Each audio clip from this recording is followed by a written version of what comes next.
Hello everyone, welcome to my YouTube channel Market Trends. Today in this video we shall be discussing about the quarter results being announced by Bajaj Finance Limited and our views on it. So let's get started. Over here, as you can see the chart over here, the chart lists Bajaj Finance Limited share price, which was last traded to date 3,304 rupees, which was fairly down by 137.50 points. In terms of percentage, we could see it go down by 4%, whereas in terms of valuation, the market capitalization of the company stands to be at 1.98 trillion, whereas the 52-week high is 4,923.40, whereas the 52-week low is 1,783. So the current price, which is 3,304, stands neither to be at 52-week low or somewhere closer to 52-week high. It's in some mid range. So this is what the valuation say about it at the moment. Now coming on to the stock, the company today in its quarter results had reported 19%, that is approximately 962 crore rupees decline in its quarter, which ended in June 2020, and the reason to that was due to higher provisions and lower business acquisitions as because of COVID-19 led lockdown. Whereas for the same period last year they were recorded as 1195 crores. Now coming on to the next part, that is net interest income. This grew by 12% as compared to that of the last year figures. The company had to say that the business operations during the quarter were considerably impacted due to the COVID-19 pandemic and the consecutive lockdowns, which remained for most of the quarter period. Hence, it resulted in significant lower business acquisitions and constraints on recovery of overdues from customers. Next comes in revenue, which was seen up by 14.5% as compared to the corresponding period of the previous year, which had recorded 5,805 crores approximately. This is followed by assets under management, which is also termed as AUM. This was seen to be up by 7% as compared to 1.28 lakhs crores in the subsequent year.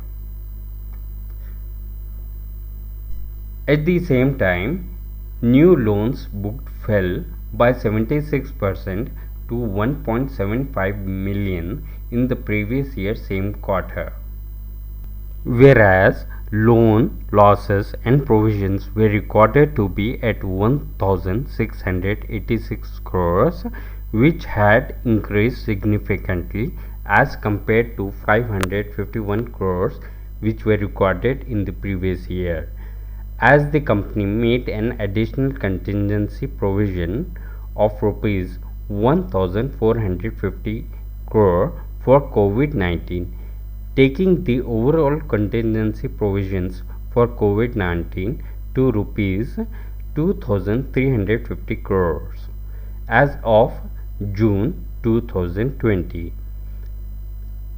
The company had to say that the contingency provision for COVID-19 is now at 10.8% of consolidated moratorium book. This contingency provision, together with existing expected credit loss provisions of rupees 623 crore, provides an overall provisioning coverage of 13.7% on the consolidated moratorium book. Also, the company has reversed rupees 220 crores of interest income from the interest capitalized during moratorium period. In provisioning coverage ratio, it has showed that it improved to 65% in June quarter against that of 60% in the previous quarter. Lastly, the non-performing assets, which is also called as NPAs, this fell by 0.50% in the quarter. This comes to the end of the quarter results declared by it. Now, if we discuss about what I think, in my view, is that Bajaj Finance as a company is a very strong fundamentally very strong company. Although the company isn't showing very good numbers, but at the same time what is there is very good in comparison to the times we are having at the moment. Therefore, what I will say that even in these bad times, they managed to creep on as they had strong fundamentals. Whereas in future also we can expect them to play a vital role in ongoing struggle, and at the same time they will be with us after the entire episode of this pandemic or COVID-19 issue and the bad economy covers up. They will be there with us till the end, and they will stand up in the position after that also. So this is what is in my view. Rest, I would say that it is entirely onto you to make any trade or investment based on your own personal research. So don't consider what I have mentioned right now as my advice, suggestion, recommendation, or a call given to you. It will be best that whatever I have done, it might be 100% wrong. So it will be better for you to conduct your own research, your own study on this further, and based on it make any decision. Or the best thing will be that to contact your financial advisor before taking any trade or investing in the company. So that is what is with me. So I hope you like this video. If you did like, then do subscribe my channel, as well as click on the bell icon for timely updates. I would also request you to share this channel in your contact as much as possible. I wish you the very best for tomorrow's trading session, and hope to come up with another video very soon.